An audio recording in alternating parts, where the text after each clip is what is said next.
What's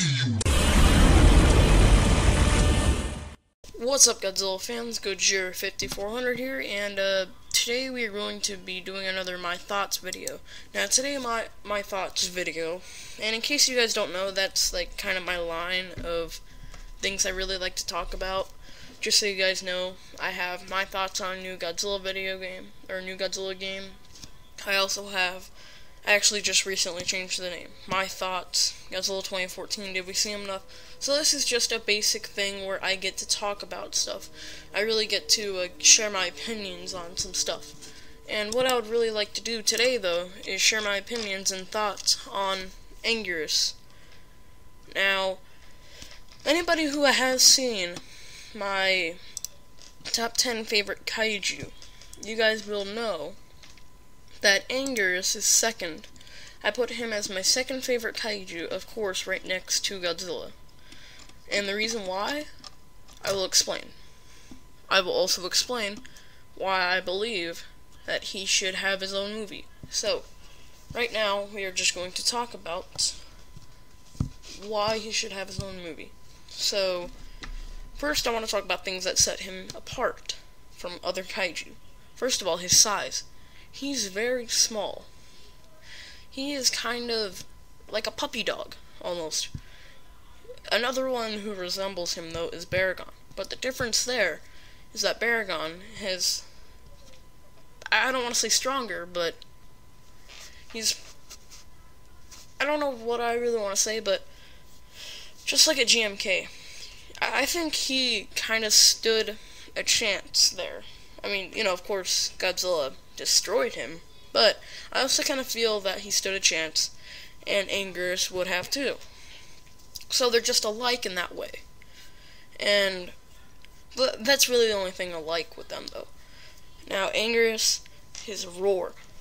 That is one of his favorite, or that is one of my favorite features of him, his roar. I'm going to also do like a top 10 favorite roars. And trust me, Anguirus is going to be up there. You guys probably already know,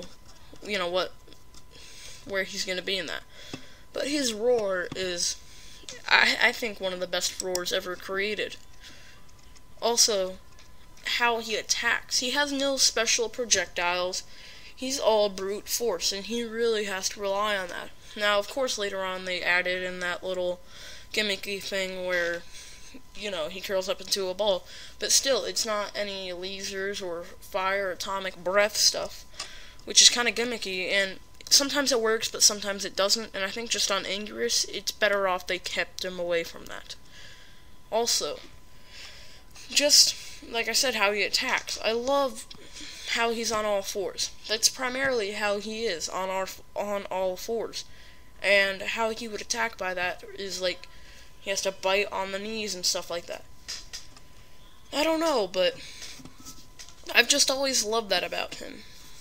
And just the fact that he's the underdog. He is the underdog of this situation of most times. He is the one who has to pull up. Like, take the Godzilla Legends, for example. He fights Destroya, or Destroya, but he gets his butt kicked. And I think Godzilla saves him, or something like that, but he gets his butt kicked pretty hard. But you see him, like, he never gives up. And that's a good message.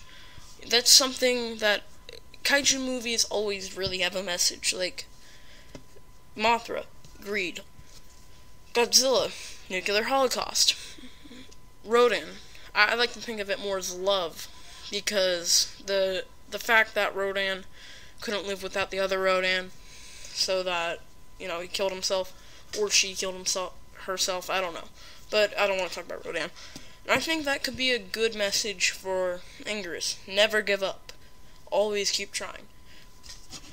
That's just a message that could really be put into a movie. Now, how I think the movie should play out is that maybe, here's the deal. Anguirus could be a guardian monster, just like Mothra is, and, I'm not talking about the GMK guardian monsters, I'm just talking about guardian monster of Earth. So, it could be something like that. But let's say this, you get your main characters, bad guy comes, destroys some stuff, Anguirus comes, gets his butt kicked, everybody thinks Anguirus is dead, something bad happens, bad guy destroys a lot of stuff, Anguirus comes back, gets his butt kicked again, but keeps trying, and eventually, overcomes and defeats the bad guy. And, goes back and everybody's happy. It should play out like that. That would be a great movie, an underdog situation. Because we have tiny bits of that in Godzilla, but you always know Godzilla's gonna win. But with Anguirus, sometimes, if you look at his ratio with, winning and losing, it's always losing. So, I think it would be more unpredictable, and they could do something like that, make it a little more unpredictable. But that's just me, and I think it would be cool. But, so, what are your thoughts on this, you guys? So, thank you guys so much for watching. Please rate, comment, subscribe, give a big thumbs up if you enjoyed this video, and go Jira5400 out.